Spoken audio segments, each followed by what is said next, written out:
Alright, gather round, folks. Let me take you back to a hot July night in 2018. Right in the heart of Burari, a buzzing neighborhood in Delhi. It was a typical night, cars honking, kids playing, and the usual hustle and bustle. But on the surface, something sinister was brewing in a seemingly normal house on Bhavani Kunj Street. Now picture this. A large family, the Chundavat clan, living in a spacious home that should have been filled with laughter and warmth. Instead, it turned into a chilling scene that would haunt the neighborhood for years to come. Trust me, you're not going to want to miss this. The family consisted of 11 members, from the elderly grandparents to the youngest kids, all living together under one roof. They were a close-knit bunch, often seen laughing and chatting. But as the saying goes, sometimes the loudest laughter hides the deepest secrets.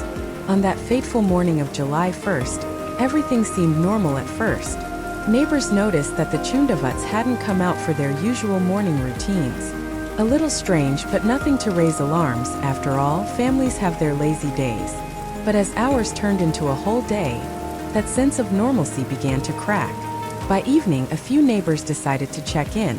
They knocked, called out, but no one answered. Finally, someone pushed open the gate, thinking they'd find the family lounging around, maybe even catching up on some Bollywood flick. Instead, what they found made their skin crawl. Inside, the house was eerily quiet. They stepped into the living room, and their eyes widened in disbelief. There, hanging from the ceiling, were the bodies of 11 family members. It was a horror movie come to life. No one could comprehend what they were seeing. I mean, can you even imagine? One moment, the house is filled with life, and the next, it's a scene straight out of a nightmare. Panic erupted. The neighbors rushed to call the police, and within moments, the whole street was a frenzy of flashing lights and hushed whispers. Now here's where it gets really freaky. The police arrived, and as they started to piece together what happened, they uncovered a chilling note. Scrawled on the walls of the house were what appeared to be religious symbols and cryptic messages. It was like a jigsaw puzzle, but the pieces didn't quite fit. As the investigation progressed, they found diaries belonging to the family, particularly the elder son, Lalit. And let me tell you, reading those diaries felt like peeking into someone's mind slowly unraveling. Lalit was obsessed with spiritualism and had been following a guru who promised enlightenment and a way to transcend earthly troubles. He had started isolating himself, talking about visions and signs that only he could see. The police started connecting the dots. Was this a mass suicide? Or was something darker at play? The notes were filled with ideas about reaching a higher plane of existence. Lalit seemed convinced that by taking this extreme step, the family could escape their mundane lives. But how did he convince everyone else to go along with it? As they delved deeper, more unsettling details emerged. Neighbors recalled hearing strange chants coming from the house in the weeks leading up to that night. They thought it was just the family practicing for some cultural event, but now those sounds echoed like a forewarning. Some even mentioned seeing Lalit acting strangely, wandering the streets late at night, mumbling to himself. You have to wonder, what kind of power did this guru have over them? Was he just a charismatic figure, or did he manipulate their minds? As the investigation continued, it felt like the walls were closing in, revealing layers of madness and desperation. Now remember that note?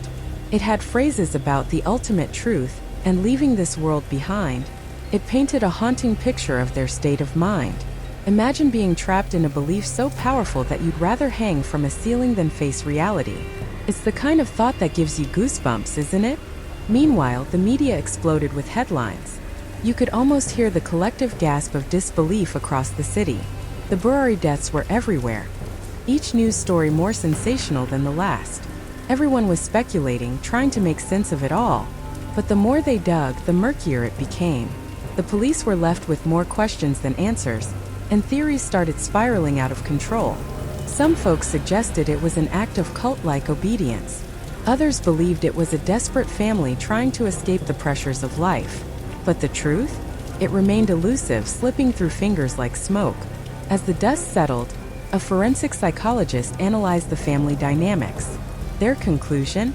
The combination of high expectations, financial struggles, and that cult-like influence created a perfect storm of vulnerability. It made you realize how fragile the human psyche can be. In the following weeks, locals began avoiding the house. They'd cross the street to avoid even glancing at the now abandoned property.